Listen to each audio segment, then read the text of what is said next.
The story of technology holds a secret chapter written thousands of years ago. We are about to explore the ancient blueprints that foreshadowed modern technology centuries in advance. By the end of this journey, you will see human history not as a straight line of progress, but as a web of brilliant ideas that were simply ahead of their time. We will uncover automated machines built before the Middle Ages and discover a computer made of bronze gears. How did a civilization create concrete that repairs itself? And what was the true purpose of a mysterious clay jar that might have generated electricity? What does it mean for our future if the greatest innovations are actually rediscoveries from a distant past? These artifacts are not simply old instructions for forgotten tasks. They represent something far more profound. An ancient blueprint is a conceptual leap, a design that captures a technological principle centuries before the world was ready to build it. Think of it not as a set of instructions for a specific machine, but as the very idea of that machine, fully formed in the mind of its creator. It is a sophisticated model that demonstrates an understanding of cause and effect, of mechanics or even energy, that seems to belong to a different age entirely. These concepts were often trapped by their time, limited by the metals, tools, and power sources available. A brilliant mind could design a steam engine, but without the capacity to manufacture precision pistons or withstand high pressure, the design remained a thought experiment, a ghost in the scrolls. This is the crucial distinction we must make. It is the difference between a lucky guess and genuine foresight. A single anomalous object might be a curious coincidence, but a detailed blueprint, a philosophical treatise describing a process, or a series of interconnected designs points to a deeper understanding. These are the cases where an ancient intellect grasped a fundamental truth of physics or engineering, laying down a conceptual path that modern science would only stumble upon much later. This recurring pattern of advanced thought separated from practical application forms the very heart of our investigation, guiding us as we examine the most compelling and mysterious cases. From the conceptual blueprints of the mind, we now turn to an object of breathtaking physical complexity, a machine that should not exist. In the silent darkness at the bottom of the sea, off the coast of a Greek island, a lump of corroded bronze and would lay hidden for 2,000 years. When it was finally recovered from an ancient shipwreck in the early 20th century, no one could comprehend what they were seeing. It appeared to be a formless rock, hardened by centuries under the waves. Only decades later, when researchers looked closer, did the truth begin to emerge. This was not a rock, it was a machine of such intricate design that it would force us to rewrite the history of technology. We now know it as the Antikythera Mechanism. Inside that calcified mass, advanced imaging techniques revealed a stunning secret, a precise clockwork universe engineered from bronze. More than 30 interlocking meshed gears, some with teeth cut with microscopic accuracy, were arranged in a complex assembly. Dials and pointers driven by these gears moved across scales inscribed with tiny, precise text. This was not a simple calendar. It was a mechanical model of the heavens, an analog computer that could predict the movements of the sun, the moon, and the known planets. By turning a hand crank, an ancient user could calculate the precise date of a future lunar eclipse, track the cycle of the Olympic Games, and see the positions of celestial bodies on any given day with a level of accuracy that would not be matched for over a millennium. The genius of this device lies not just in its existence, but in the profound knowledge it represents. Its creators, Hellenistic engineers and astronomers from a time before the Common Era, had encoded their most advanced understanding of mathematics and cosmic cycles into a tangible, mechanical form. They had grasped the periodic nature of the solar system and found a way to simulate it with turning gears. This was a physical manifestation of theoretical knowledge, a thinking machine built from metal. The principles it embodies, the differential gearing and complex calculations performed through its rotations, would not be seen again in European technology until the development of sophisticated astronomical clocks in the 14th century. The Antikythera Mechanism is not merely an ancient artifact, it is a ghost from the future, a stunning premonition of mechanical computation that arrived centuries too soon, waiting in the deep for its time to be understood. While the intricate gears of the Antikythera Mechanism modeled the cosmos, another mind in the same ancient world was harnessing a more terrestrial power. In the 1st century, in the great city of Alexandria, an inventor named Hero described a device of startling potential. He called it the aeolipile. Picture a hollow metal sphere suspended between two pipes above a sealed kettle of water. When a fire was lit beneath the kettle, the water would boil and steam would rush up through the pipes into the sphere. Two nozzles, bent like elbows, jutted out from opposite sides of the sphere. As the pressurized steam shot out from these nozzles, the entire sphere would whirl into a frantic, powerful rotation. This was not magic. It was a precise demonstration of physics, a working steam turbine. The reactive force of the escaping steam, the very same principle that would one day propel jet aircraft through the sky, was set into motion 2,000 years ago. For the philosophers and priests of Hero's time, the aeolipile was a marvelous temple wonder, a captivating demonstration of air and fire. It was seen as a philosophical toy, not as a source of practical work. The world simply had no need for such an engine. There were no factories to power, no mines that required pumping, no railroads to run. The abundant labor provided by human hands and domesticated animals made the idea of a steam engine an answer to a question no one was asking. Yet the blueprint was there, fully realized and perfectly functional. Hero's writings detailed not only the aeolipile but also automated temple doors and a primitive vending machine, all powered by steam, air pressure, and clever mechanics. He had unlocked the fundamental concept of converting thermal energy into mechanical motion. This single principle would become the bedrock of the Industrial Revolution more than 17 centuries later. It is a humbling thought. The potential for world-altering change sat quietly in a library scroll, a seed of steam power waiting through the long centuries for the soil of society to be ready for its growth. Yet the same intellectual climate that produced such mechanical marvels also gave rise to a mind that could map the universe with pure thought. In the city of Syracuse, a man named Archimedes was quietly laying the foundations for a mathematical revolution. While he is famously remembered for leaping from his bath and running through the streets, his true legacy is found in the quiet rigor of his manuscripts. There he confronted a problem that had stumped the greatest thinkers: how to measure curved shapes with perfect precision. His solution was a method of exhaustion, a process of inscribing ever smaller shapes within a larger form until the space between them was all but eliminated.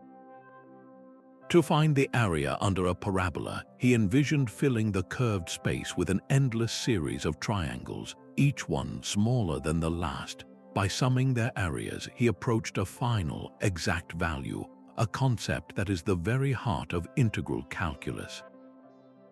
This was more than a clever trick, it was a conceptual leap into the infinite. Archimedes had built a theoretical framework for dealing with continuous change, grappling with the idea of a limit centuries before it was formally defined. He was developing the mathematical language to describe not just static objects, but the flow and accumulation of quantities, the very dynamics that govern the physical world. His work was a blueprint for the mathematics that would one day enable us to calculate the thrust of a rocket, model the growth of an economy, or predict the path of a pandemic. The tools to fully apply this language, the symbols and notations of calculus, would not be invented by Newton and Leibniz for another 2,000 years. But the fundamental insight was already there, a spark of pure genius waiting for the world to catch up. Archimedes was not merely calculating areas, he was deciphering the deep syntax of reality itself, proving that the universe had always been speaking in the language of calculus, long before humanity learned to listen. Far from the mechanical genius of the Mediterranean, in the sands of ancient Mesopotamia, another mystery waits. In the 1930s, workers excavating near Baghdad uncovered a simple clay jar that should not have been special. Inside it, they found a rolled copper sheet, an iron rod, and evidence of a long-evaporated acidic substance like vinegar or wine. To the untrained eye, it was just a collection of mundane objects. But when assembled as found, this unassuming combination of parts forms something extraordinary, a primitive battery, now known as the Baghdad battery. If you were to fill such a jar with an acidic electrolyte, a small but measurable electric voltage would appear between the iron and the copper. This is not speculation, it is basic electrochemistry, and modern replicas have proven it works. The controversy, of course, lies in its purpose. Was it used for electroplating to deposit a thin layer of gold onto silver objects? Could it have been a source of mild electric current for medicinal purposes, a tingle to soothe aching muscles, as some ancient texts might hint at? Or was its function tied to the spiritual, creating a mysterious sensation during temple rituals? We may never know its true use for certain, and many archaeologists argue it was simply a storage vessel for sacred scrolls. Yet the undeniable fact remains, its construction perfectly aligns with the principles of a galvanic cell. This is what makes it so compelling, not as a single conclusive proof, but as a profound question mark.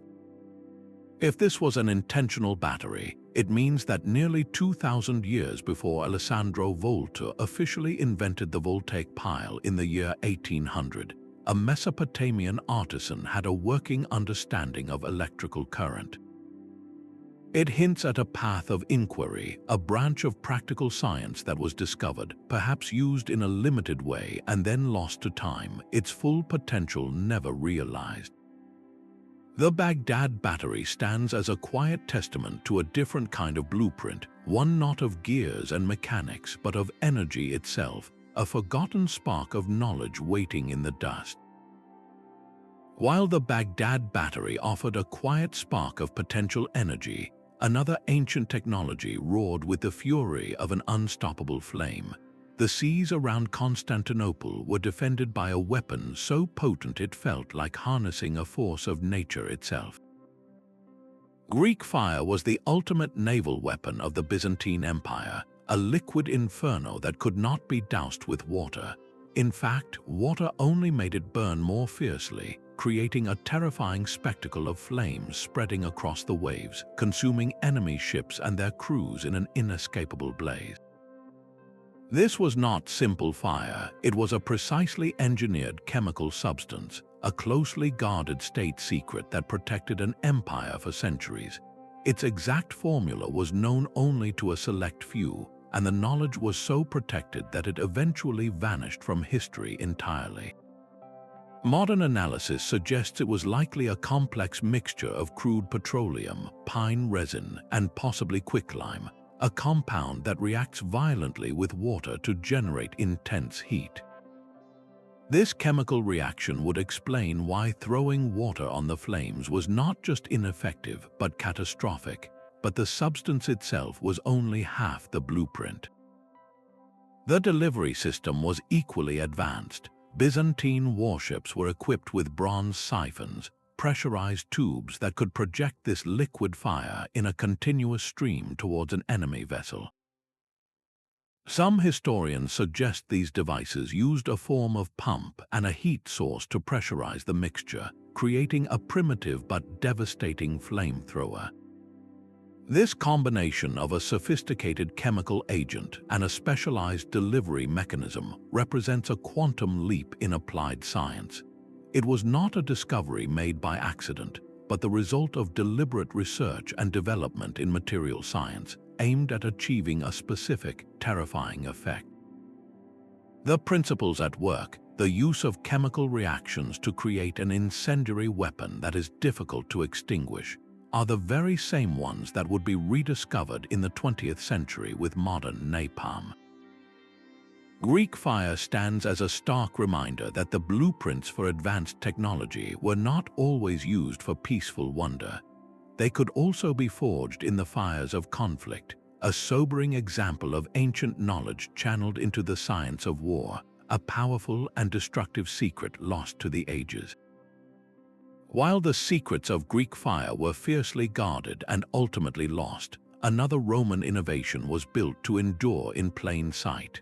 The Pantheon in Rome still stands beneath an open sky, its vast dome a perfect hemisphere of concrete that has weathered nearly 2,000 years without reinforcement.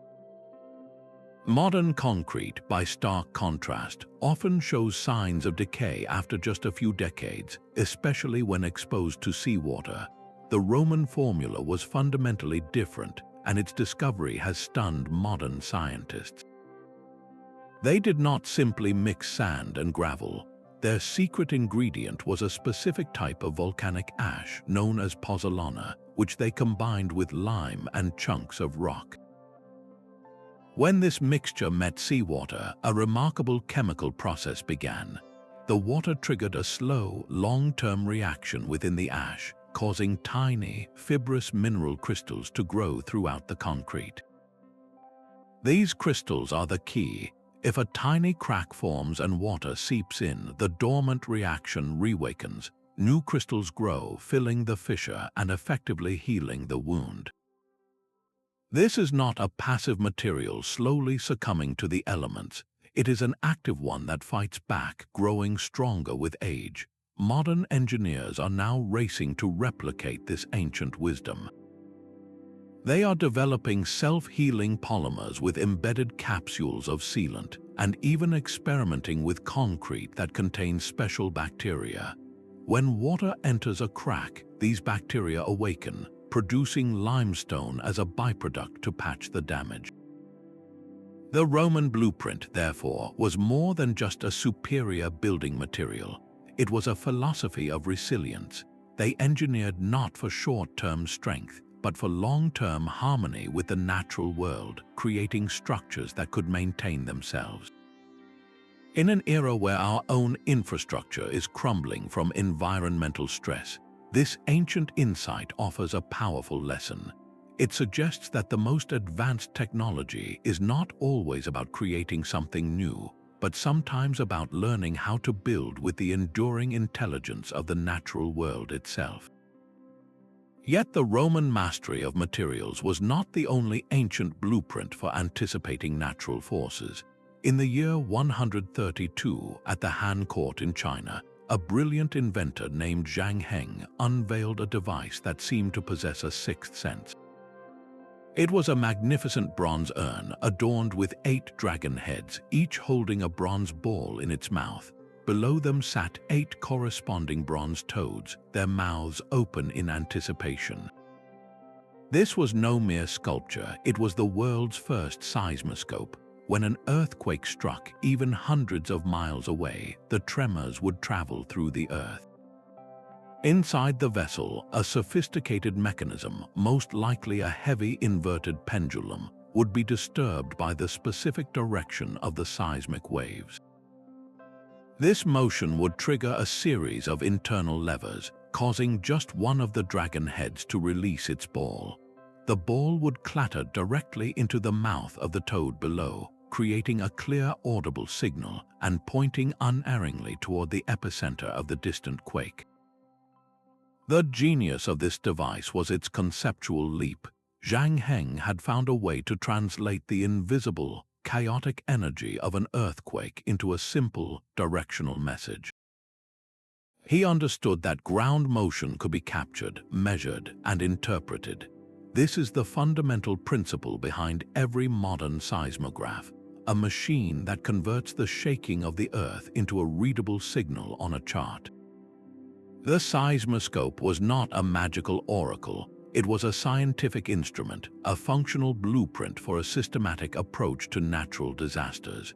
It represented a profound shift in thinking, moving from seeing earthquakes as acts of angry gods to seeing them as physical phenomena that could be monitored, understood, and whose impact could be mitigated.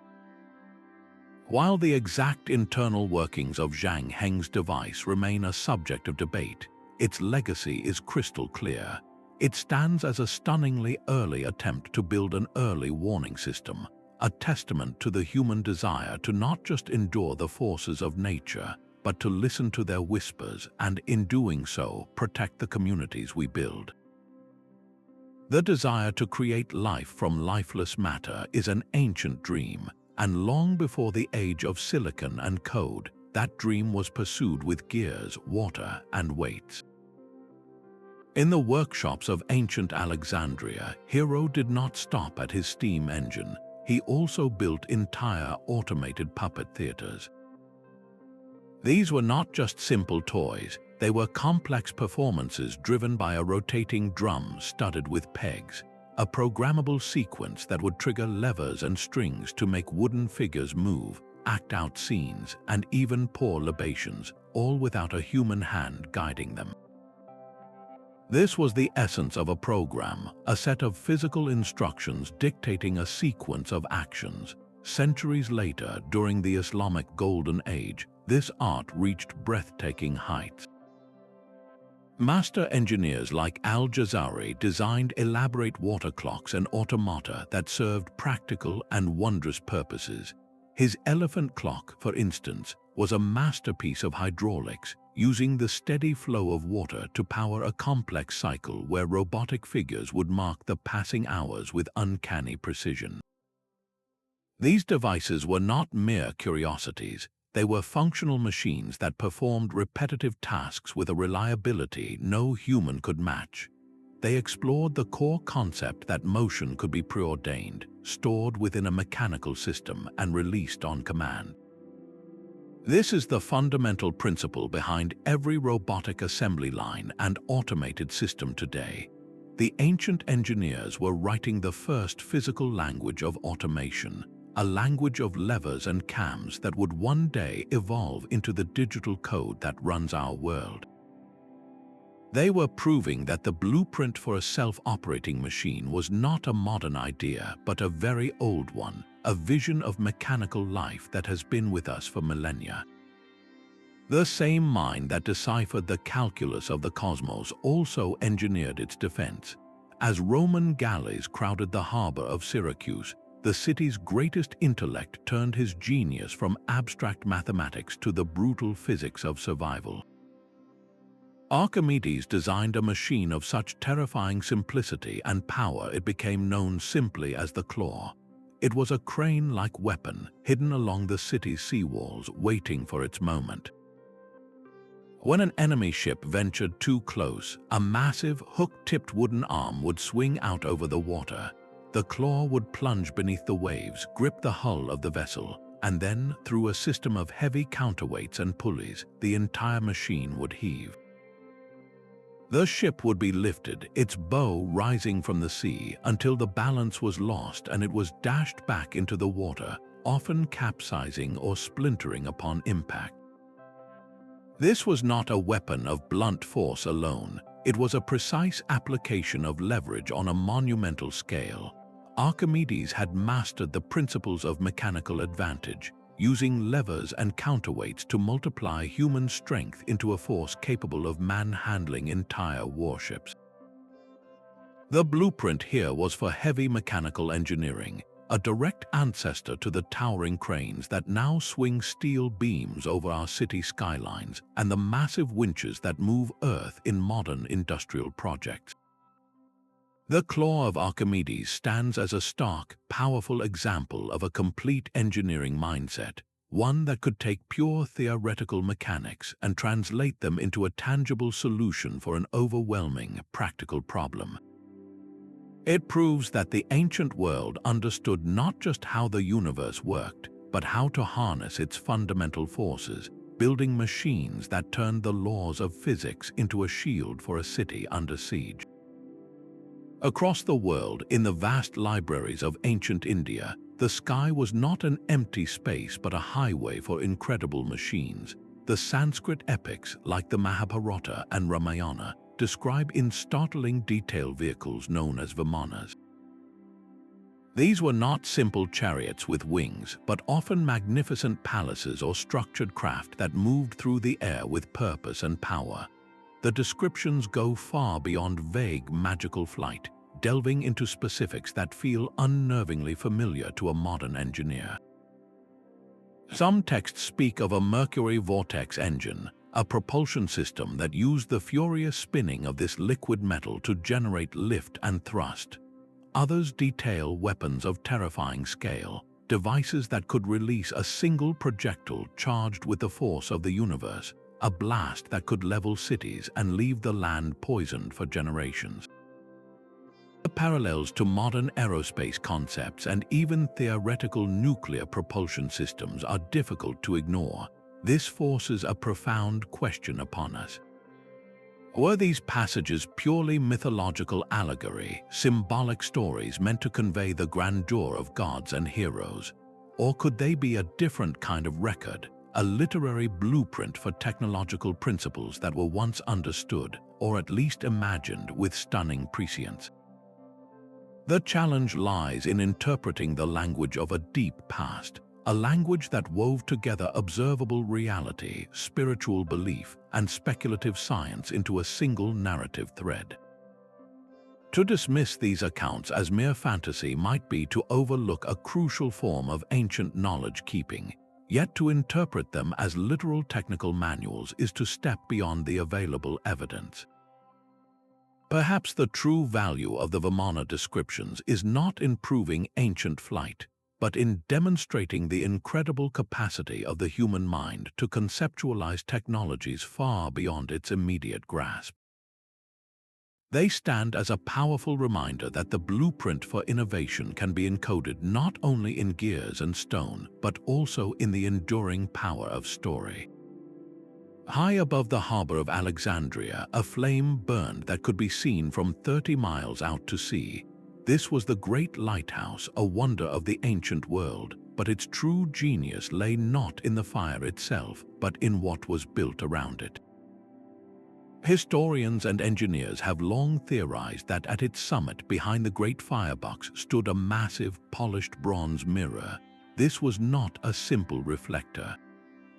It was a precision optical instrument designed to capture the wild, scattered light of an open flame and hurl it across the water as a focused, piercing beam. Imagine the signal this sent to a sailor lost in the dark, a single, steady point of guidance emerging from the vast emptiness, a promise of safe passage carved from the night itself.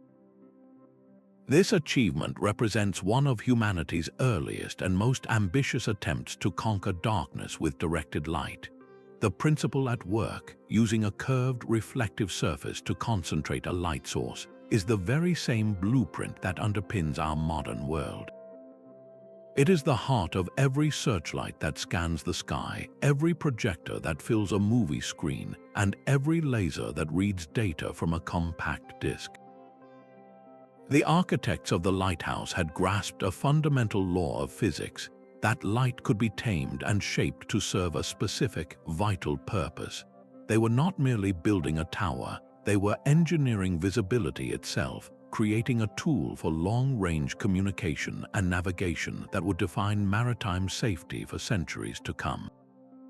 The lighthouse stands as a monumental example of how a practical need can inspire a technological leap, a brilliant fusion of architecture and optical science whose guiding light continues to shine through the principles of our most advanced illumination technologies.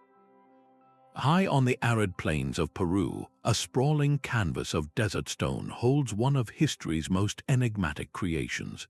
From the ground, the Nazca lines appear as little more than faint trails, but from the air, they transform into a breathtaking gallery of geometric precision. Monstrous spiders, hummingbirds with immense wingspans, and perfectly straight lines run for miles across the plateau, etched into the landscape with an accuracy that defies their ancient origins. These are not random scratches, but a monumental feat of geospatial engineering. The creators of these glyphs faced a problem of immense scale: how to translate a small design into a colossal earthwork without the ability to see their work from above.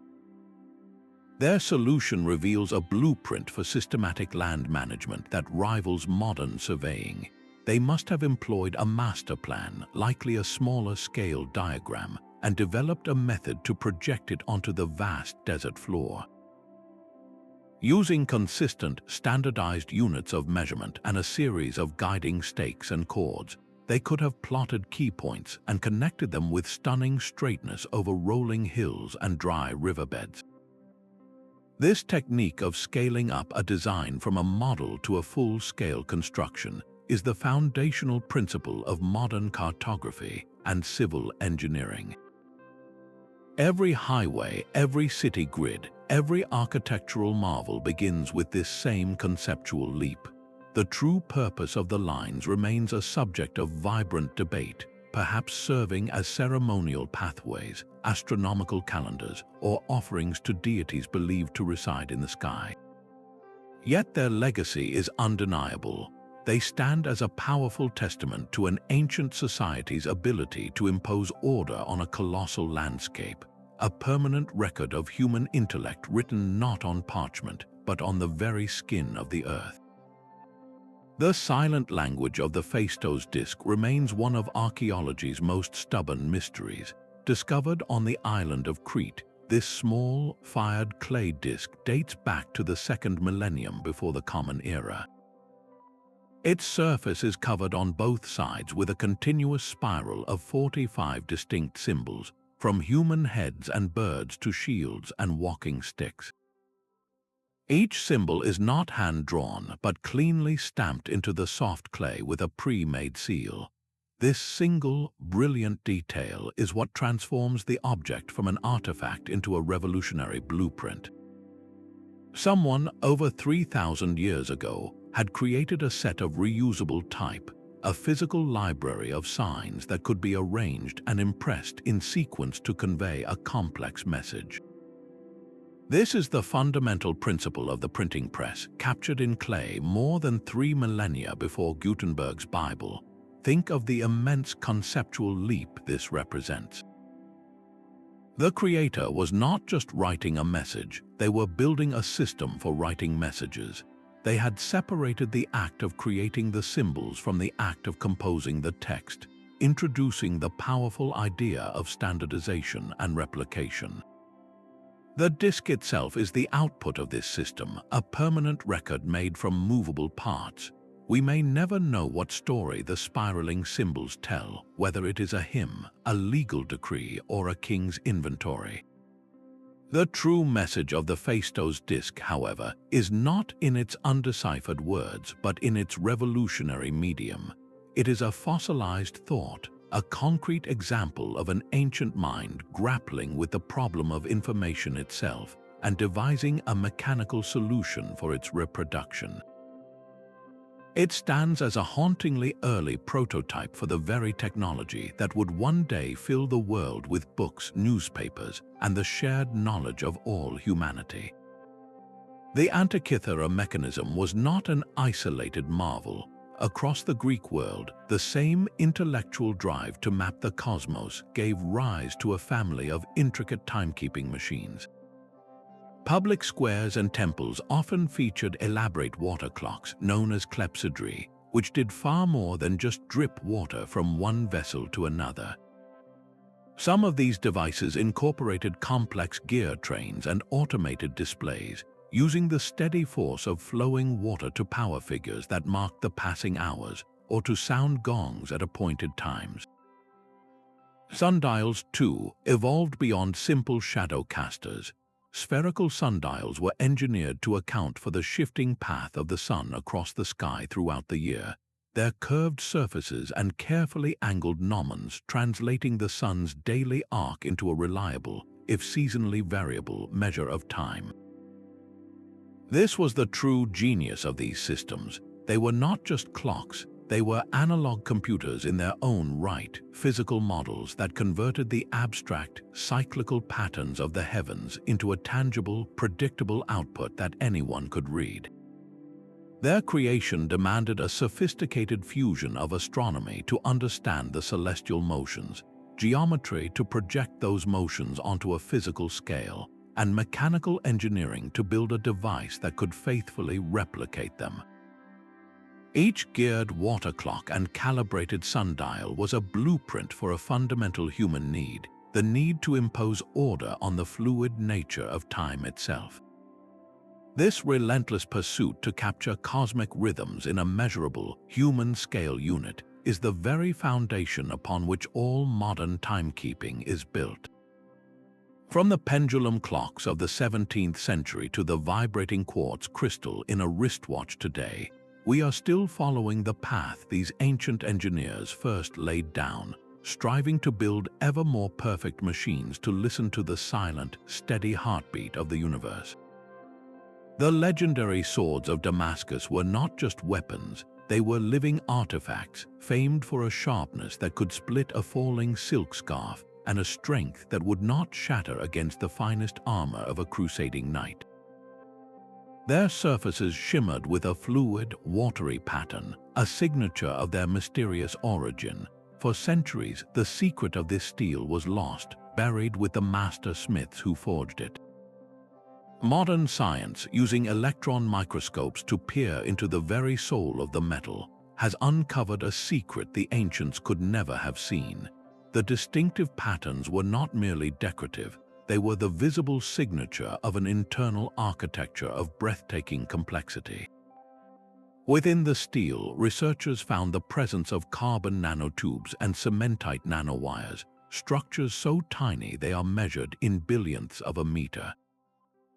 These are the same materials modern scientists are painstakingly engineering in labs for their incredible strength and unique electrical properties. The smiths of Damascus had, through a sophisticated and carefully guarded process of forging and cooling using specific raw materials from India, accidentally or intentionally created a form of nanotechnology. They were manipulating matter at an atomic scale long before the concept of an atom was formally understood. This was not magic, but a peak of empirical materials science, achieved through generations of observation, experimentation, and masterful craft. They had discovered a blueprint for supermaterials written not on parchment, but in the crystalline structure of folded steel, a testament to an ancient art that achieved through fire and hammer what we now strive for with particle beams and chemical vapor deposition. High in the Andes, the stones of Machu Picchu whisper a secret of survival. The walls here, assembled without a single drop of mortar, fit together with such impossible precision that the gaps between them seem to vanish. You could not slide the edge of a knife between these granite blocks, each one uniquely shaped to embrace its neighbors in a monumental stone puzzle. This was not just an aesthetic choice, it was a stroke of pure engineering genius. The Incas were building in one of the most seismically active regions on Earth, and their walls were designed not to resist the ground's violent shudders, but to dance with them. When an earthquake strikes, a rigid structure fights the energy, and in that fight, it often loses, cracking and crumbling under the strain.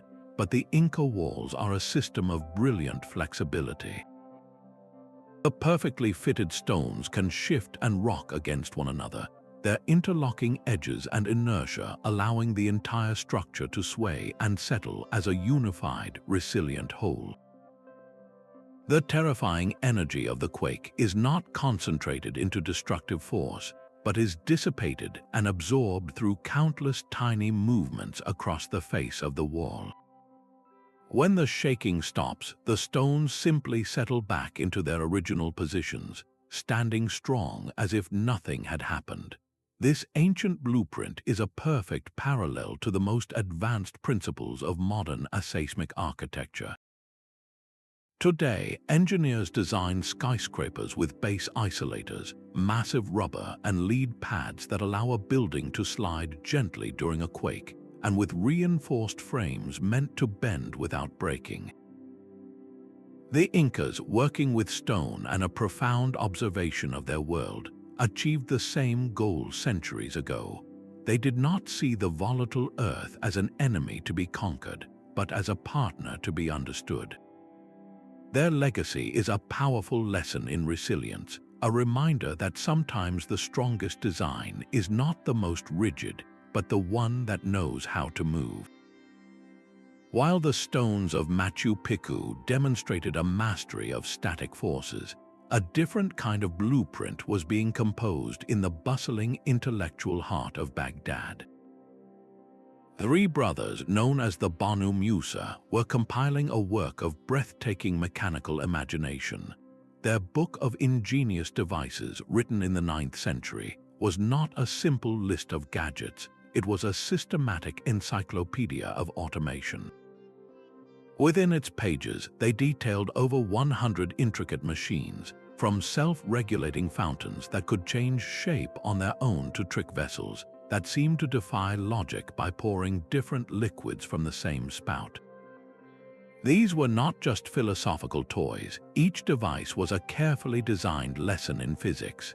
The brothers explored the use of conical valves to control fluid flow, complex gear trains to transform motion, and early feedback controls that allowed a machine to self-regulate its own actions. This was the codification of mechanical principle itself. Their work served as a direct and vital bridge for knowledge, preserving the wisdom of the ancient Greeks and Persians while radically advancing it. The compendium became a foundational text for the engineers of the Islamic Golden Age, its ideas traveling through trade routes and translations to eventually ignite the minds of European thinkers centuries later. The automatic flute players and self-trimming lamps described by the Banu Musa were blueprints for a way of thinking, a demonstration that the physical world could not only be understood but programmed. Their legacy is a powerful reminder that progress is often a collective endeavor, a flame passed from one culture to the next, with each generation adding its own spark to the fire of innovation. Deep beneath the Earth's surface, in the flooded galleries of Roman mines, another form of ancient engineering was tirelessly at work. Far from the grandeur of temples and aqueducts, the relentless demand for metals like gold, silver, and copper drove the creation of industrial-scale operations. To access the deepest veins of ore, miners had to wage a constant war against groundwater. Their solution was a machine of elegant efficiency, the reverse overshot water wheel. Powered not by a river's current, but by the labor of men or animals walking in a circle, these large wooden wheels were installed in pairs within the mine shafts. As they turned, a series of compartmented boxes attached to the wheel's rim would dip into the water at the bottom, fill, and then be lifted to the top, where they would tip their contents into a drainage channel. This continuous mechanical process could lift thousands of gallons of water every day, allowing miners to venture to depths previously thought impossible. This was not a simple bucket chain. It was a systematic, high-capacity dewatering system, a direct conceptual ancestor to the massive pumps that keep modern mines dry today. Above ground, the extracted rock faced a different kind of transformation.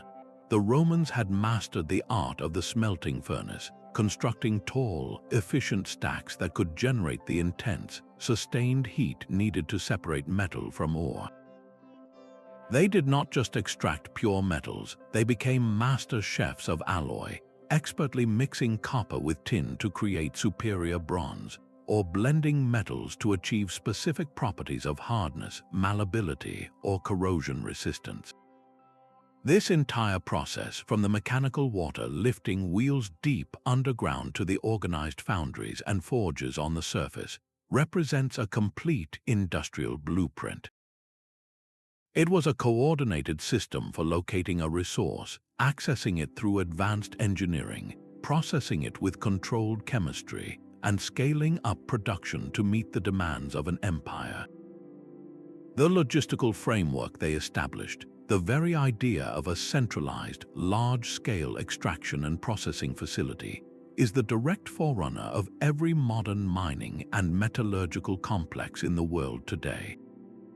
Without this ancient mastery of pulling wealth from stone, the metal-based technologies that built our world, from iron bridges to silicon chips, would have had no foundation upon which to grow. Far from the monumental stonework of the Incas, another ancient American people were shaping a different kind of legacy, one of fire and precious metal. The Moche of Peru, flourishing 2,000 years ago, looked upon a lump of beeswax and saw within it the potential for a masterpiece. Their artistic vision gave rise to an intricate fabrication process that would one day become essential to our modern world. They would begin by carving a detailed model of their desired object, perhaps a ceremonial ear ornament depicting a god, entirely from this soft wax.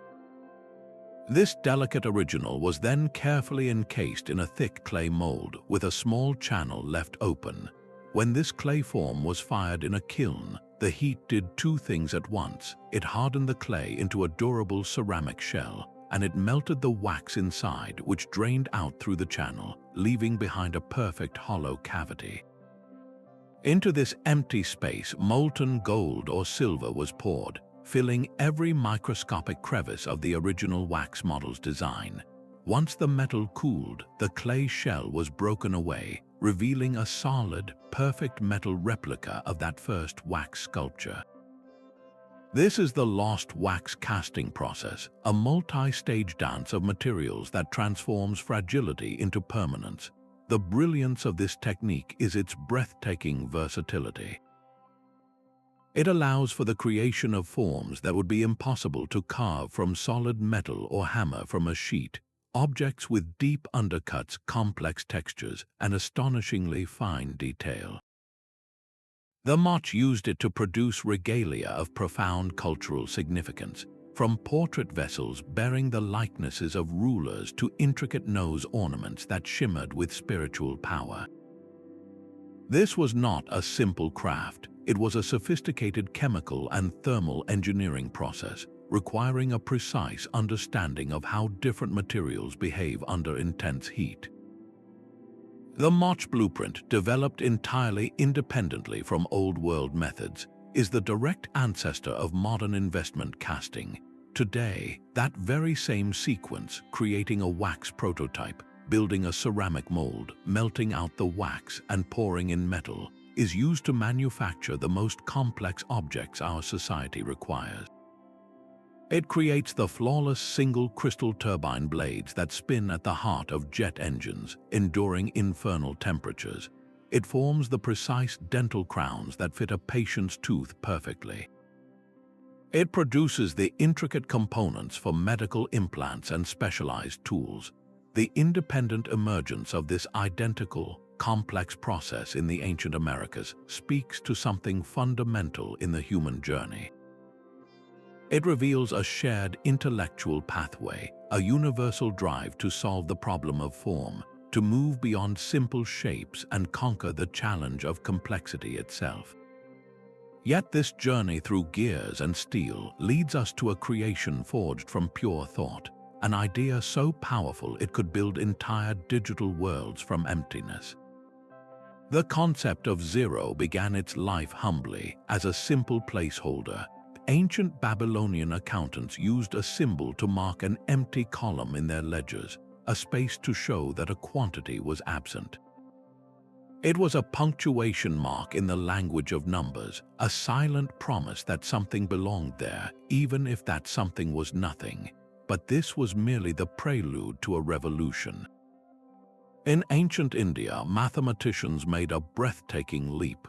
They stopped seeing this symbol as just an empty space and began to treat it as a number in its own right. They gave a name to the void, calling it shunya, meaning emptiness or void. This was not just a new symbol, it was a new category of being in the mathematical universe. Suddenly, nothing had a value. It could be counted, added, subtracted, and multiplied. This abstract idea, the quantification of nothingness, unlocked the potential of the place-value number system. In a system like the one we use today, the value of a digit depends on its position. The number 101 is fundamentally different from 1010, and the only thing that distinguishes them is the placement of zeros. This elegant system made complex calculation, from basic arithmetic to advanced algebra, vastly more efficient than any system that came before. The same intellectual leap occurred an ocean away, where Mayan mathematicians independently developed their own concept of zero, a shell-like symbol used within their sophisticated Vajramal calendar to mark the completion of a cycle. The emergence of this idea in two unconnected cultures hints at a profound truth about the human mind and its capacity for abstract thought. But the story of zero does not end with arithmetic. This blueprint for nothing became the bedrock for everything in our digital age. The binary system, the native language of all computers, is built entirely upon just two digits, 1 and 0. Every photograph you take, every word you type, every stream of music you hear is, at its most fundamental level, an impossibly long tapestry woven from these two threads. Zero is the silent partner in this dance, the off state, the closed gate, the foundational absence that gives meaning to presence. It is difficult to overstate the magnitude of this invention. Zero is more than a number, it is a philosophical landmark, a tool that allowed humanity to grasp the infinite and to build the very framework of modern science, engineering, and technology upon the most powerful abstraction of all, the concept of nothing. The same intellectual leap that produced the world's first battery and its earliest computers also engineered the world's first healthy city. While empires were building pyramids of stone, the Indus Valley civilization was perfecting a different kind of monument, one designed not for the dead but for the living. In the sprawling, meticulously planned streets of Mohenjo-Daro, a blueprint for urban life was laid out with a logic that feels startlingly modern. The city was a grid of wide, straight streets, with entire neighborhoods dedicated to specific crafts and a central citadel overseeing a carefully organized community. But the true genius of this place was not visible from the street level, it was hidden beneath the ground. Nearly every house had its own bathing area and a latrine, and these were not simple pits. They were connected to a city-wide network of covered drains, built from precisely laid bricks and designed with a gentle slope to ensure everything flowed away from the homes, channeling waste out of the living areas. This was not a reactive system, it was a proactive, comprehensive plan for public health. The civilization's engineers understood a fundamental truth that many later cultures would forget, that for a large, dense population to thrive, you must systematically manage what it consumes and what it discards. They built great wells to supply clean water and designed elaborate systems to remove the dirty water and waste, separating the pure from the impure with deliberate, civic-minded intention. This holistic approach to urban infrastructure, this foresight to plan for waste management and water supply from the very foundation of the city, represents a conceptual leap in civil engineering. It is the direct philosophical ancestor of the vast, complex public works projects that underpin every major metropolis today. The remarkable fact is that this level of integrated urban planning, with its clear focus on sanitation and public well-being, would not become a standard practice in the Western world until the great public health reforms of the 19th century, nearly 4,000 years later. The people of Mohenjo-Daro were not just building a city, they were engineering a sustainable society, proving that the most profound ancient blueprints were sometimes not for machines of war or wonder, but for the simple, enduring art of living well together. While the Romans mastered the land, the Athenians commanded the sea with a vessel of unparalleled agility. The Greek trireme was not merely a ship, it was a precision instrument of naval warfare, a testament to an ancient understanding of hydrodynamics that feels almost modern. Its most striking feature was the 3 tiers of oars arranged along its sides, a configuration that allowed 170 rowers to act as a single, powerful engine. This was not a simple matter of adding more oars, it was a feat of human coordination and biomechanical efficiency. Each rower had to move in perfect synchrony with the others, their individual strength multiplied into a collective burst of speed that could propel the lightweight wooden hull at astonishing rates. The vessel's entire design served one purpose: to deliver its ultimate weapon, a bronze-sheathed ram mounted at the prow. This was not a blunt instrument for smashing, but a sophisticated piercing tool, designed to strike an enemy ship at the waterline with enough force to splinter its hull, all while avoiding a catastrophic head-on collision that would immobilize the attacker. The genius of the trireme lies in its holistic engineering. The lightweight hull, built from closely spaced ribs and a shell of planks, provided the necessary strength without sacrificing the speed gained from its slender form. The bronze ram was not just a weapon, it was an integrated part of the ship's structure, carefully weighted and positioned to maintain the vessel's balance and stability in the water.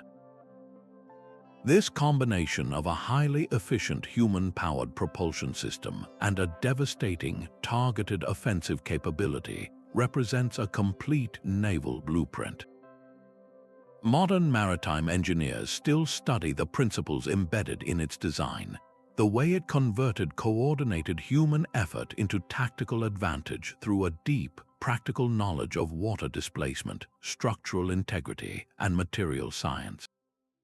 The trireme was the embodiment of a society that had learned to dominate its maritime environment not through brute force, but through the intelligent application of physics, turning the sea itself into a strategic highway. But long before the first trireme cut through the waves, a different kind of exploration was underway, one that ventured into the invisible fabric of reality itself. In the vibrant intellectual world of ancient Greece, philosophers like Democritus and Leucippus were grappling with a fundamental question: what is the world truly made of? They looked at the infinite diversity around them, from the solidity of stone to the fleeting nature of smoke, and proposed a breathtakingly simple answer. They suggested that everything, absolutely everything, was composed of tiny, indivisible particles moving through an endless empty space. They named these fundamental building blocks atoms, meaning that which cannot be cut. This was a staggering conceptual leap, a purely philosophical blueprint for a theory that would not be scientifically proven for over 2,000 years. Democritus envisioned these atoms as being eternal and unchangeable, differing from one another only in their shape, arrangement, and position. He proposed that the hardness of iron was due to atoms that were rough and hooked, locking together, while the smooth flow of water came from round, slippery atoms gliding past one another. This was a reductionist model of the entire physical world, explaining the immense complexity we perceive through the interactions of a few simple, fundamental parts. There were no microscopes to peer into this hidden realm, no experiments to test the hypothesis. This profound insight was born entirely from the power of human reason and observation, a logical deduction about the nature of reality. This ancient idea of atomism is the direct philosophical ancestor of all modern particle physics and chemistry. It stands as a monumental testament to the human mind's ability to intuit a deep scientific truth long before the technology exists to prove it.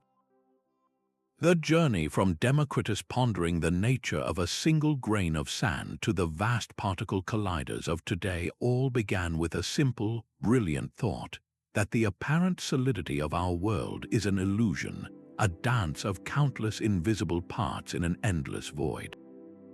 While philosophers pondered the nature of matter, other ancient minds were solving a problem of immediate, life-giving importance. In the heart of the arid Persian plateau, where rainfall was a rare gift and surface water a fleeting mirage, survival depended on a hidden network of tunnels known as qanats. This was not a simple well, but a masterwork of underground engineering that quietly shaped civilization. The process began with the discovery of an aquifer at the foot of a mountain. From this water source, skilled diggers would carve a gently sloping tunnel backward toward the distant plains where a community needed to live. These tunnels could stretch for dozens of miles, maintained through periodic vertical shafts that provided air, light, and a way to remove excavated material. The genius of the design was its slope, meticulously calculated to be just steep enough to allow water to flow by gravity alone, but gentle enough to prevent erosion of the tunnel walls. The water emerged at the surface not with a violent gush, but as a steady, reliable stream, often collected into a shared pool for the entire village. This was a blueprint for sustainability written in earth and water. By keeping the water enclosed and underground, the qanat system almost completely eliminated the loss to evaporation that plagues open canals in desert climates. The vertical shafts also acted as accidental recharge points, allowing any rare rainfall to percolate down and replenish the very aquifer being tapped. It was a closed-loop system that understood the water cycle intuitively, managing a precious resource with profound foresight. For over 3,000 years, this technology has allowed communities to flourish in some of the world's most challenging environments, creating lush gardens and thriving cities in the desert. In an era of modern water crises and deepening droughts, the ancient qanat offers a powerful lesson. It reminds us that the most advanced solutions are not always about imposing our will with powerful pumps and energy-intensive plants, but about working in harmony with the landscape, using gravity and patience to guide nature's gifts to where they are needed most. Scattered fragments of a bronze tablet, unearthed in a French field, reveal a mind that measured time with the precision of a master clockmaker. The Coligny calendar, though broken, presents a complete lunisolar system, a complex dance of mathematics and astronomy etched in metal.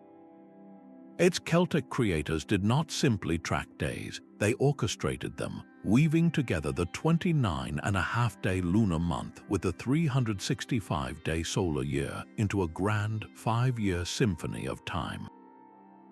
To keep these two celestial rhythms from drifting apart, they employed a brilliant system of intercalation, strategically inserting an extra month at specific points within the cycle. This was not a clumsy correction, but a calculated, repeating pattern that kept their ritual holidays, their planting seasons, and their cultural identity perfectly synchronized with the turning of the heavens. This intricate bronze blueprint demonstrates an intellectual achievement that stood shoulder to shoulder with anything being devised in Greece or Rome at the time. It speaks to a universal human drive, a deep-seated need to impose order on the fluid and relentless passage of time. The anonymous druids who designed this system were engaged in the same fundamental project as a modern software engineer writing code for a digital calendar application. Both are building a model of reality, a set of rules and exceptions that can accurately predict future states based on observed cycles. The desire to create a perpetual, accurate measure of time connects the ancient astronomer studying the moon from a forest clearing to the modern developer debugging an algorithm in a Silicon Valley office. They are all answering the same profound call to capture the intangible flow of moments and translate it into a structure we can understand, share, and rely upon. The Coligny calendar is far more than a relic. It is a testament to this timeless endeavor, a conceptual map of time itself crafted in an age of bronze and belief. The same principles that guided the flow of water and the movement of stars were also applied to shape the very air we hear with. High in the hills of Greece, the theatre at Epidaurus stands as a monument not just to drama, but to an ancient science of sound. Its perfect semicircle of limestone seats carved into the sloping terrain is more than an arrangement for an audience. It is a sophisticated acoustic instrument. A performer standing on the stone stage, speaking in a conversational tone, can be heard with perfect clarity by someone sitting in the very last row, dozens of meters away, without ever raising their voice. This is not a magical property of the stone, but the result of a brilliant empirical understanding of physics. The precise stepping of the seats acts as a natural filter, breaking up and absorbing the low-frequency rumble of the crowd, the background noise that would otherwise drown out a human voice. Meanwhile, the curved surface of the stage building and the orchestra floor work in concert, reflecting the higher frequencies of speech directly back toward the audience, carrying every syllable and every subtle inflection on a wave of amplified sound. The architects of Epidaurus had no formal theory of sound waves, but through observation and experimentation, they discovered how to manipulate the physical environment to serve the human senses. They built a blueprint for clarity, an architectural solution to the challenge of communal listening. This ancient principle of using shape and material to guide sound is the direct ancestor of every modern concert hall and lecture theater. The precise angles of a ceiling, the textured panels on a wall, the very fabric of the seats, all are calculated using the same fundamental insight first carved into that Greek hillside, that we can design spaces not just to be seen, but to be truly heard. The precision of the Coligny calendar finds a stunning parallel across the Atlantic, where Maya astronomers charted the cosmos with a vision that spanned millennia. In the dense jungles of Central America, they constructed a system of time so vast and accurate it rivals our own digital age. Their famous long count calendar did not merely track years, it measured grand cosmic cycles, each one lasting over 5,000 years, with a mathematical elegance that feels almost computational. This was not superstition, but a rigorous scientific endeavor. They recorded the rhythmic dance of Venus with such exactness that their calculated synodic period differs from modern measurements by mere seconds. They could predict solar eclipses, understanding the subtle patterns that govern the alignment of the sun and moon. To achieve this, they developed a methodology that is the very blueprint of modern science. They engaged in meticulous, long-term observation, carefully documenting celestial events across generations on bark paper codices and stone stelae. They maintained these records with priestly dedication, creating a data set that spanned centuries. Most importantly, they used this accumulated knowledge to build predictive mathematical models, encoding the complex rhythms of the solar system into their calendar rounds.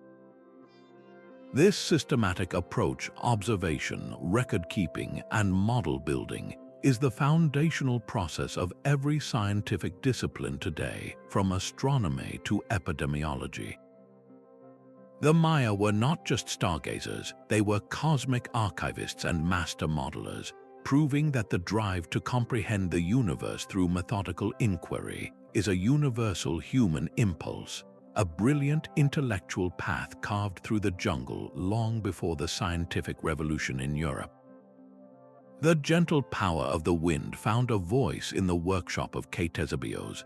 This master engineer, already renowned for his precision water clocks, turned his genius to the air itself, creating a machine that was both an instrument and a power plant. His hydraulis, or water organ, was a marvel of pneumatic engineering. It used a complex system of hand pumps to force air into a submerged chamber, regulating the pressure with the weight of the water itself. This steady, controlled air supply was then released through a set of pipes, each controlled by a key, allowing a musician to play sustained, powerful notes for the very first time. But the most intriguing development came later, as some accounts suggest that later versions of the organ abandoned the manual pump. Instead, they were fitted with a windmill-like apparatus that captured the breeze, using its natural force to compress the air within the reservoir. Think of that for a moment. In the 3rd century before the Common Era, a machine existed that converted the invisible, fleeting energy of the wind into a stored, pressurized force, and then translated that force into the complex, structured beauty of music. This was not a simple wind chime. It was a sophisticated conversion of kinetic energy into mechanical work, an early blueprint for harnessing a renewable resource to power a complex machine. The widespread use of windmills for grinding grain or pumping water was still centuries away in the Western world. Ctesibios had glimpsed that future, not for utilitarian labor, but for art. His wind organ stands as a poetic prototype, a stunningly early model for the very principle that now turns vast fields of turbines to power our cities, reminding us that the path to a sustainable future might have first been charted not by necessity, but by the human desire to make the very air sing. The cold gleam of a Roman surgical scalpel reveals a blade designed for a single purpose, precise and deliberate incision. Archaeologists have uncovered entire sets of these instruments, each one a specialized answer to a specific medical challenge. Alongside scalpels lay delicate bone drills for trepanation, finely toothed forceps for extracting arrowheads, and complex speculums for internal examinations. These are not crude implements of desperation, but the refined tools of a professional practice, their forms so logically derived from their function that they are instantly recognizable to any modern surgeon. This toolkit represents a conceptual leap in human self-care, a move from generalized aid to targeted, technical intervention.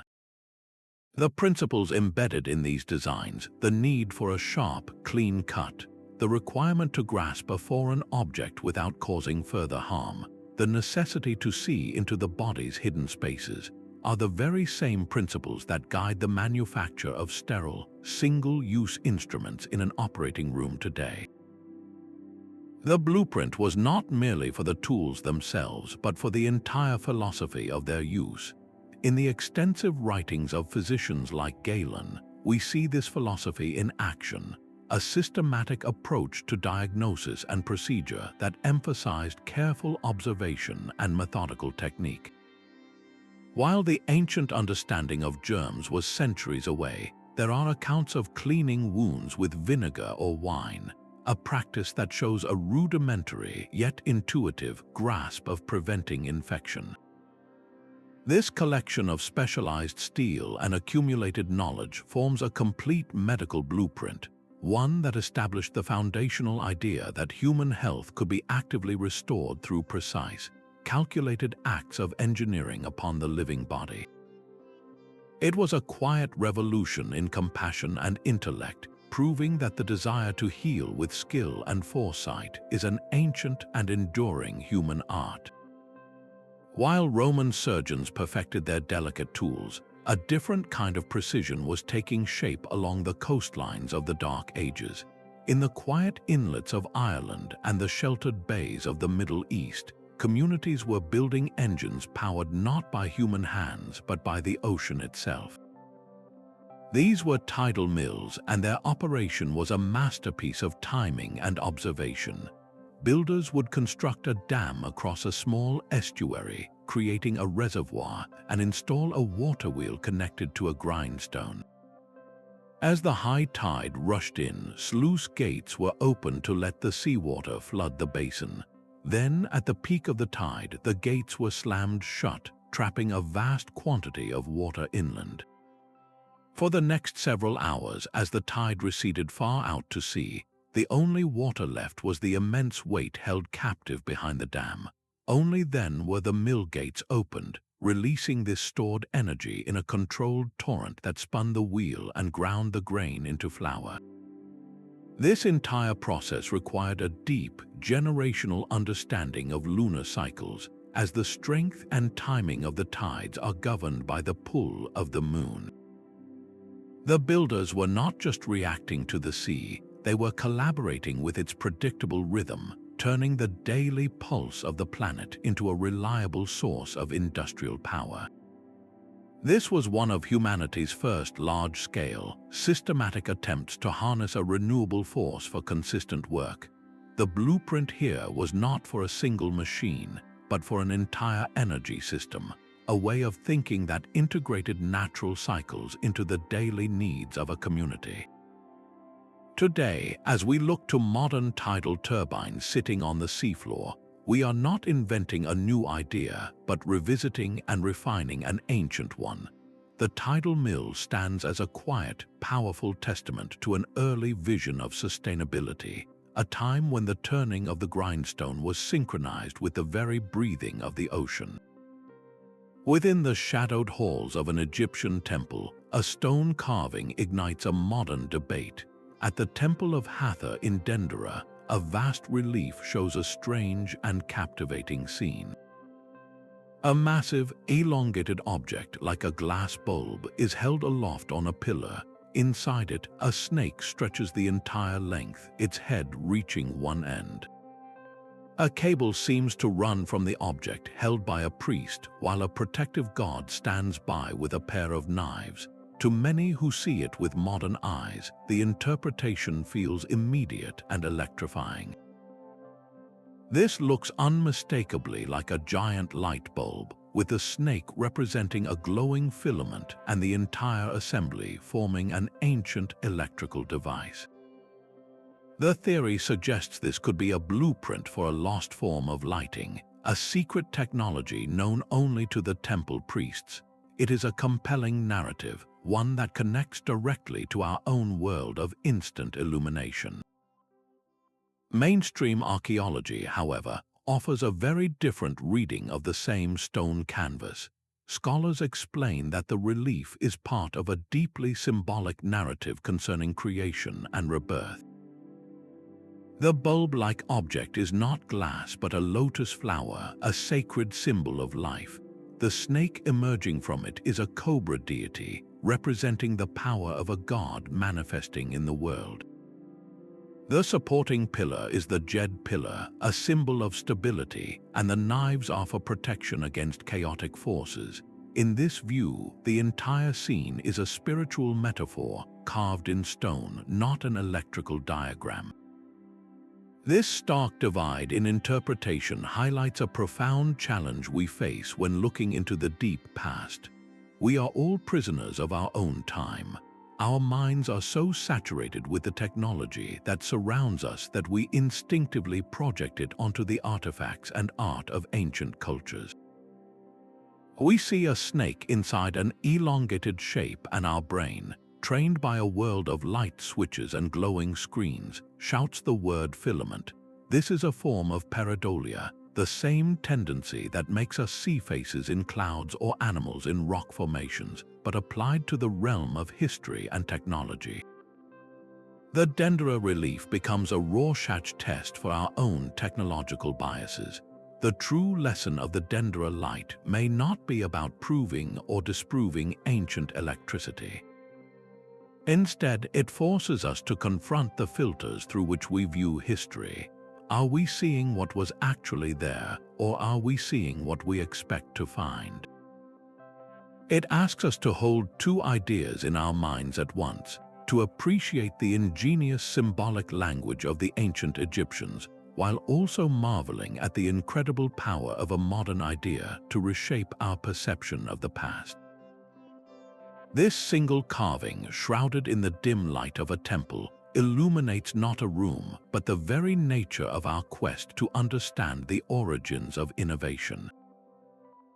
The god Hephaestus did not walk alone in his divine workshop. Greek myths describe his companions not as fellow gods, but as handmaidens he forged from pure gold. These beings were more than statues. They possessed the power of motion, the capacity for thought, and the ability to understand his commands. They moved with intelligence and purpose, assisting the smith god in his celestial labors. This was not the only creation of its kind. The same myths tell of Tolos, a giant bronze automaton tasked with guarding the island of Crete. This colossal being would circle the island's shores 3 times a day, hurling boulders at any approaching foreign ships. He was a programmed guardian, a permanent, unyielding sentry powered by a divine ichor that flowed through a single vein in his body. These stories are far more than simple fantasies about magical metal men. They are profound mythological blueprints, the earliest conceptual explorations of artificial intelligence and robotics. They reveal an ancient human obsession with the idea of creating life from non-life, of building companions, protectors, and workers that could transcend human limitations. These myths directly grapple with the ethical questions we face today. What is our relationship to the intelligent creations we build? Is the creation of an artificial being an act of hubris, a trespass into the domain of the gods? The story of Tolos is particularly telling, his ultimate defeat coming not from a stronger warrior, but from a manipulation of his own design, a single vulnerable plug that, when removed, drained his life force away. This narrative echoes our own modern concerns about the inherent vulnerabilities and unforeseen consequences baked into complex automated systems. The ancient Greeks, through the lens of their gods and heroes, were already mapping the philosophical territory we are only now beginning to technologically inhabit. They were asking what it means to be a creator and what responsibilities we hold toward the thinking machines we might one day bring into the world. This enduring fascination, captured in fire and bronze, proves that the conceptual space for artificial beings has been alive in the human imagination for thousands of years, long before the first line of code was ever written. These threads of genius, woven across continents and centuries, form a single, undeniable tapestry of human potential. Our journey through these ancient blueprints reveals a profound truth about our shared past. From the geared computers of Greece to the self-healing concrete of Rome, our ancestors were not primitive people. They were pioneers, their vision limited not by a lack of intellect, but by the materials and power sources of their time. They possessed the conceptual spark for world-changing technology, often trapped in an era that could not yet fan it into a flame. This recurring pattern forces us to reconsider the very shape of history. It is not a simple, linear march from primitive to advanced. Instead, it is a complex, often messy web of lost knowledge, independent rediscovery, and parallel paths to innovation. An idea could emerge, be fully understood by a brilliant mind, and then vanish for 1,000 years, only to be conceived again under different circumstances. This perspective is both humbling and incredibly exciting. It suggests that the seeds of our future breakthroughs may not only be found in the clean rooms of modern laboratories. They might also be waiting patiently in the dusty silence of a museum archive, encoded in the faded ink of a newly translated scroll, or hidden within the mineralized structure of an artifact just pulled from the earth. The next great technological leap, the solution to a problem we have not yet solved, could be a rediscovery, an ancient blueprint finally being read with modern eyes. So we leave you with this thought. Which of these foreshadowed technologies do you find most astonishing? Was it the Antikythera Mechanism, a computer born from bronze gears, or the quiet, resilient intelligence of Roman concrete? Share your thoughts and join us as we continue to unravel the deepest mysteries of our past, one forgotten blueprint